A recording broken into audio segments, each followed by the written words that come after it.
Is your van or vehicle screaming at you every time you drive it in the cold? You might have a bad pulley, tensioner pulley, idler pulley.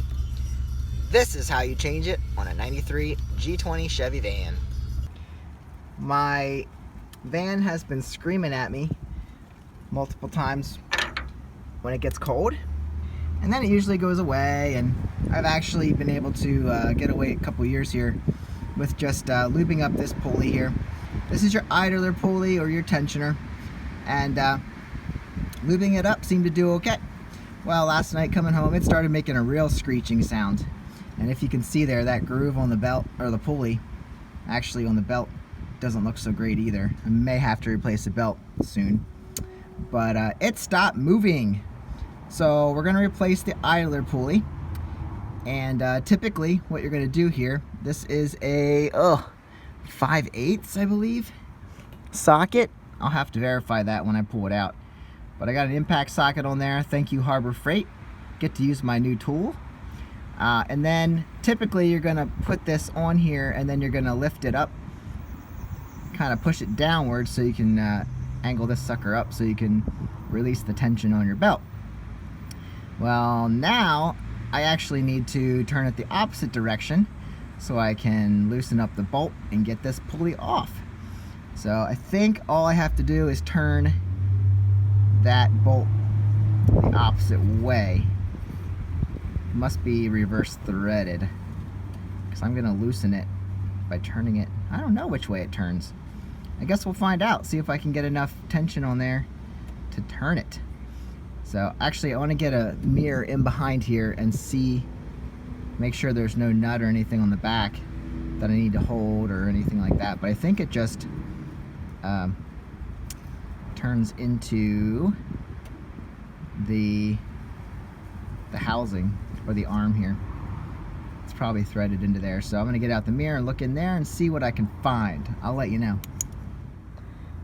Okay, got some news for you. Very easy to pull out this pulley. It was reverse threaded, so you're going to go to the right. Lefty loosey, righty loosey. Okay, to the right. So because you don't want it spinning off when your engine's running, it was turn it to the right. Yep, okay. So there's a bolt in the center. Pulled it right off. You can see right down, see if my light can work. Right down there is where it threads in. Pulley rests on that. This is really just a, I don't know, a 20-minute job if you weren't filming.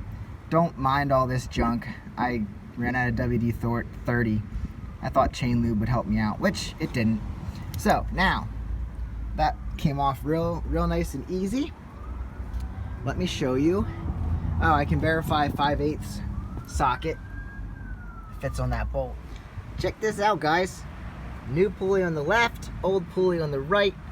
I believe this spacer here goes back in when I remount the thing. So I'm gonna wipe that off, set that right in there. But let's just show you what happened to my old one. This is probably original, and yeah, if that's supposed to be in there, it's not anymore. And here's your bearings.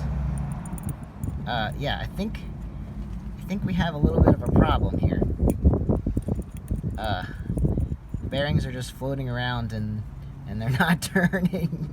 So that doesn't really do good. This is actually supposed to be, what? It fell out when I pulled it out, so I don't even know how. I guess that's supposed to be there. And everything's supposed to be beautiful. Whereas obviously, please excuse the chain lube. That was a dumb idea. Obviously, yeah, that's not turning anymore. So, trash, dust seal, there it is. And then this guy looks like would be just like that.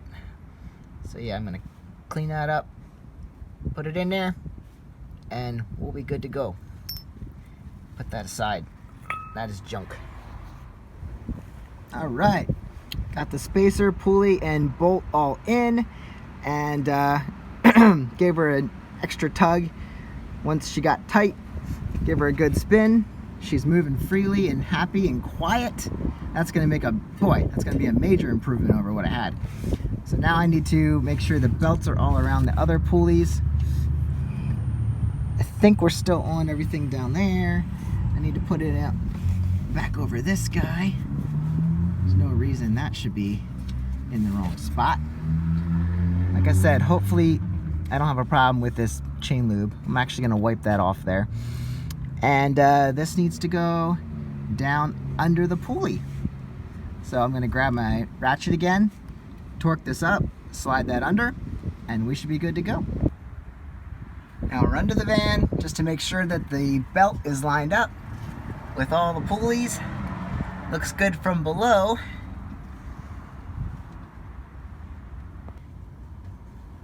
Looks good from above. All right, so make sure you remove your wrench. You don't want that flying around in there. Put your tools back so you don't lose them. We will reinstall this tube. Actually, before we do that, let's get her started. Then we'll attach this. This slides in here, back into there. There's a clamp I left back there, I think. Nope, clamp is, oh, wrong end.